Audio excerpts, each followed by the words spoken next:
What's going on, guys? Welcome back to another episode of Quincy Ball Sports. And today we're going to be doing a bubble analyzing video. This is day 6 of the daily upload streak, I think.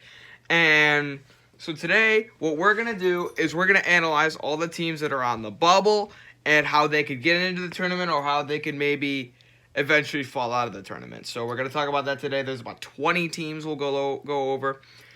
Also, it's my friend Tyler's birthday, so be sure to go in the comments and tell him happy birthday. He is 16 today. But now let's get into the bubble analyzation. So for those of you who don't know how this is going to work, there are 32 teams that get in the tournament automatically because they win their conference. 32 automatic bids. And there are 32 other teams who are safely in. They're the top 32 of the rest. So here's what we're gonna do. There's about, for the automatic bids, for the at-large bids, there's about 20 teams who are gonna get in no matter what, and there's about 20 teams lobbying for those last 10 spots. You'll understand it more once we get into that. But now let's get into the video. All right. So we have 5 groups here. They're going to be all in groups of 4. There's going to be one group of 5. There's the safely in tournament, meaning this team they're no matter what going to make the tournament. They don't need to be like a bubble team or anything. They're going to be safely in the tournament. The last 4 buys are the last 4 teams that will not have to play in a play-in game. So that would be like your last few 10 seeds, or your first. That'd be your last 2 10 seeds and your first 2 11 seeds. Your last 4 in are going to be the first. Are going to be the last, or they're going to be the 2 play-in games. So the 4 teams that are going to be in the 11 seed play-ins, and then the first 4 out are the top 4 teams that are not going to make the tournament, and the next 4 outs just the tier below that. So we're going to be analyzing all of this today. And who's where. So we have our 21 teams right here. If there's a team I missed, you can let me know in the comments and I'll tell you what I think about that specific team. But without further adu, let's get started. Wichita State is our first team. And I'm going to say, right now, I'm going to put them safely in the tournament. And we can change things around as we go. But I think right now they're safely in the tournament. They've been doing pretty well in the Atlantic, or not in the Atlantic, in the American Conference. I think they'll be about a 10 seed or a 9 seed. Very good. They're like 26-7 or something like that. Very good team. I think they're going to be safely in the tournament. Texas. They got a huge win over Oklahoma on that buzzer beater. I'm going to go with them in the last 4 buys because they don't have that stellar of a resume, but they're playing well as of late. I think last 4 buys is going to be fair for them. Providence came off a win against Xavier yesterday. I think a good spot for them is going to be in the last 4 in because, yes, they're playing about as well as anyone right now, but you cannot ignore how poorly they did in the outer conference. They lost to Long Beach State. They lost to Charleston. They lost to Northwestern, a pretty bad team. So now I think last 4 is going to be fair for them as of now. They can definitely move up. Richmond sitting at about 22-7 from the Atlantic 10. I'm going to go last 4 in for them as well. If they can perform well in the Atlantic 10 tournament, which I expect them to do, I think that they're going to be safely in the tournament. Indiana, I'm going to go with them as safely in the tournament because the Big Ten gets a lot of respect. Even though they're not one of the better Big Ten teams, I still think they'll get the respect they need to get safely into the tournament. If they win 1 or 2 games of the Big Ten tournament, they should be okay.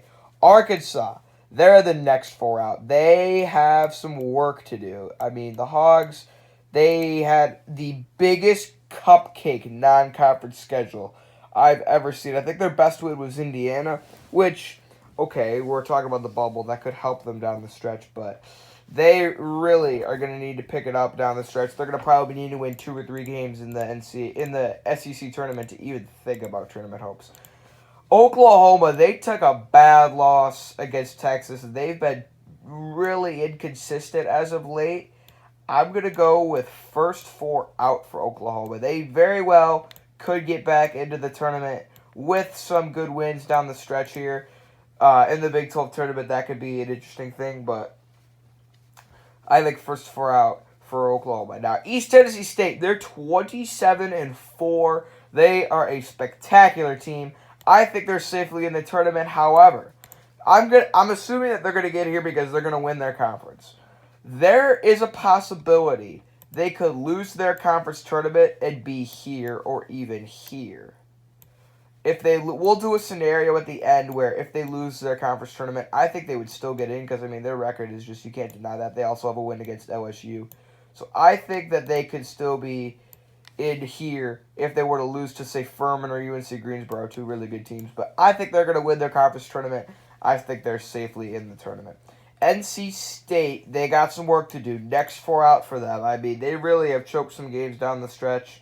I mean, they've really lost some games where they really should not have lost.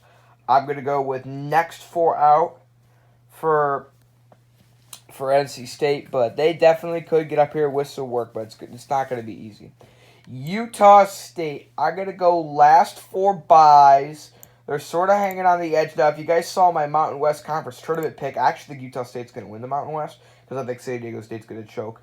But I think right now, last 4 byes, they don't really have that many more tough games until maybe they play either Nevada or San Diego State. I think they're going to be fine. The only problem would be if they lose to either Colorado State or Wyoming. I can't remember who won that game. Rutgers got a huge win against... Who did they beat? They beat Maryland. They got a huge win. I think with that, they've safely secured themselves in the tournament. They've got some really good wins over the course of this season. They've had some questionable losses, but I think overall the wins outweigh the losses. I have Rutgers safely in the tournament. Texas Tech. I have them in the last 4 in. I think they've really kind of been struggling. They've done really well against some good teams, but they have lost to some stinkers. I think that since they made the national championship last year, they're going to get some national respect and make it in the tournament, but it's not looking good for them. I expect them to honestly show up in the Big 12 tournament, and then they can move up here. The reason I have Texas above Texas Tech is because Texas just beat Texas Tech. Cincinnati, they are tied with Tulsa and Houston, I think, for the American lead.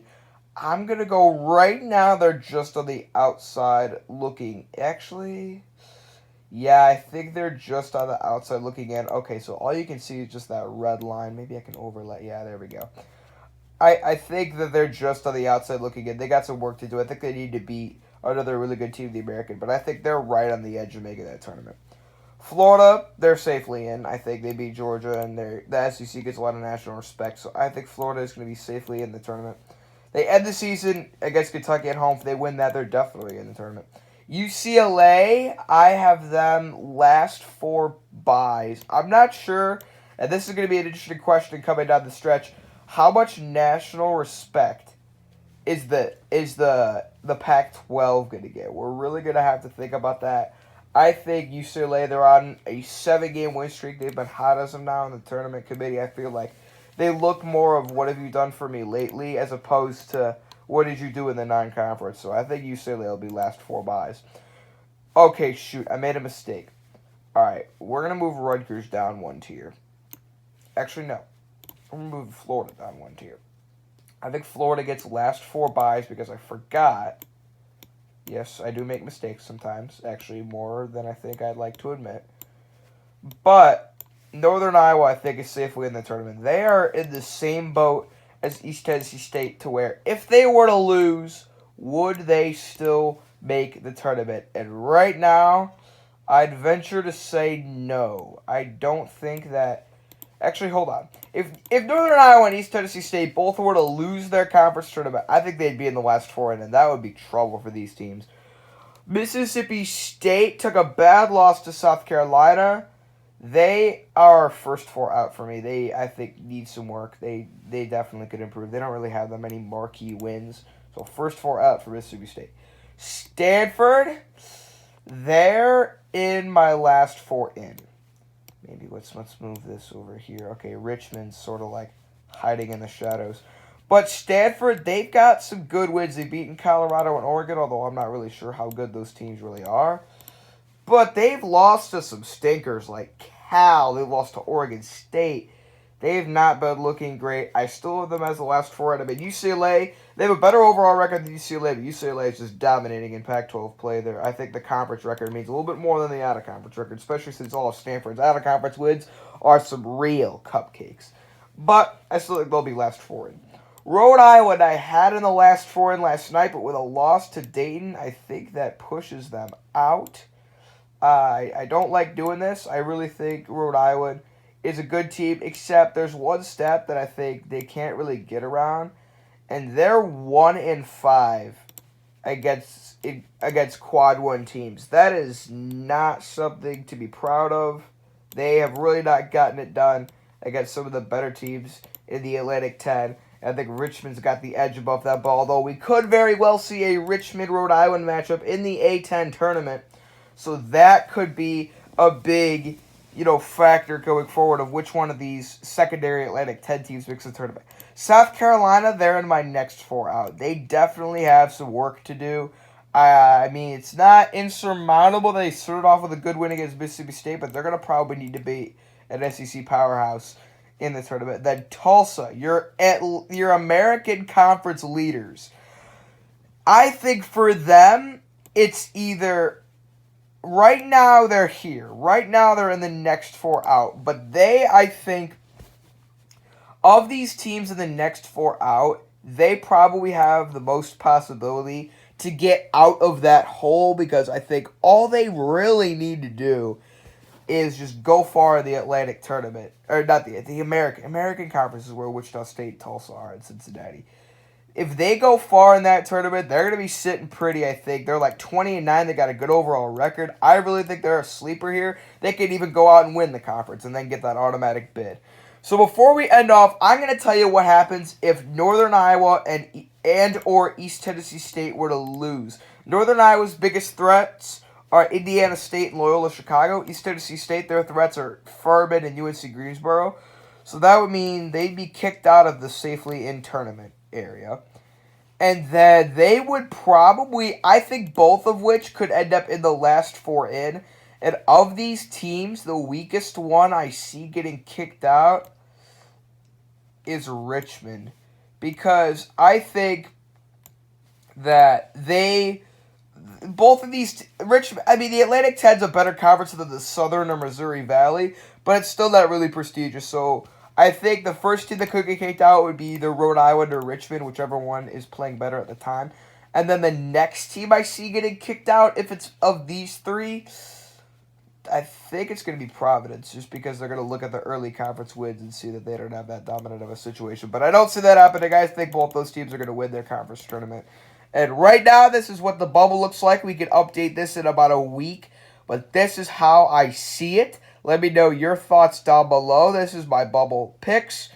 And I think of the next four out, the most potential to get out of here is Tulsa. And here, the most potential to get out is probably Oklahoma, if you ask me. Oklahoma, Cincinnati. All these teams have such a good chance of getting out, if you're being honest with me. Providence needs to keep winning. They could very much fall back into here if they lose a big game. But right now, they're one of the hottest teams in the nation. So, thank you guys for watching, and I'll see you guys next time. Peace out.